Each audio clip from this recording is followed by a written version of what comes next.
ధనురాశి వారికి విశేషించి తృతీయ స్థానంలో శని సంచరించడం, చతుర్థ స్థానంలో రాహు, దశమ స్థానంలో కేతు యొక్క సంచారం, ఇక వృశ్చిక రాశి వారికి శత్రుస్థానమైనటువంటి 6వ స్థానంలో బృహస్పతి సంచరించడం చేత ఈ సంవత్సరం ధనురాశి వారికి మధ్యస్థ ఫలితాలు ఉన్నాయి.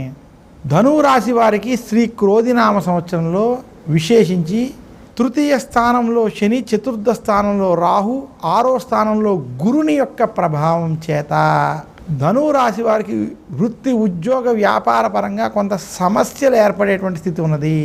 శని బలం ఉన్నప్పటికీ బృహస్పతి యొక్క అనుకూలత లేకపోవడం చేత ప్రతి పనులలో రాజకీయ ఒత్తిళ్ళు, అవమానాలు, ఇబ్బందులు మిమ్మల్ని వేధించేటువంటి స్థితి ఉన్నది. శత్రువర్గం వల్ల ఇబ్బందులు కలుగుతాయని సూచిస్తున్నాను. విశేషించి ధనురాశి ఉద్యోగస్తులకి ఉద్యోగంలో రాజకీయ ఒత్తిళ్ళు, ఉద్యోగంలో మీ యొక్క తోటి వారితో అనుకోని చికాకులు, పని ఒత్తిళ్ళు, ఇబ్బందులు, వేదనలు వంటివి కొంత మీకు ఇబ్బంది కలిగించేటువంటి గ్రహస్థితి ఈ సంవత్సరం కనపడుతుంది. ధనురాశి ఉద్యోగస్తులు కానీ వ్యాపారస్తులు కానీ మొదటి 6 నెలలు కొంత సమస్యలతో కూడినటువంటి వాతావరణం, అలాగే ద్వితీయార్థం ఏదైతే ఉన్నదో కొంత అనుకూలమైనటువంటి వాతావరణం ఉందని సూచిస్తున్నాను. ఇక ధనురాశి వారికి వ్యాపారస్తులకి ఈ సంవత్సరం మధ్యస్థ ఫలితాలు ఉన్నాయి. వ్యాపార పరంగా మీరు చేసేటువంటి విషయాల్లో, వ్యాపార పరంగా మీరు తీసుకునేటువంటి నిర్ణయాలలో కొంత ఆలస్యము, కొంత ఇబ్బందులు కలిగేటువంటి స్థితి గోచరిస్తుంది. ధనురాశి విశేషించి రైతాంగం, సినీ రంగం, మీడియా రంగంలో ఉన్నటువంటి వారికి ఈ సంవత్సరం కలిసి వస్తుంది. మీరు చేసేటువంటి పనులు సత్ఫలితాలు ఇస్తాయి. శని బలం అనుకూలంగా ఉండడం చేత విశేషంగా మీరు చేసేటువంటి పనులన్నీ కూడా కొంత అనుకూల మరియు శుభ ఫలితాలు ఇచ్చేటువంటి స్థితి గోచరిస్తుంది.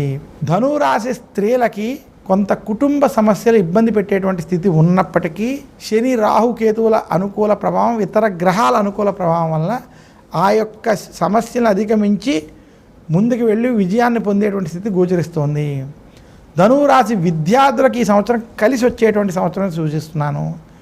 విదేశీ ప్రయత్నాలు సఫలీకృతం అవుతాయని తెలియజేస్తున్నాను.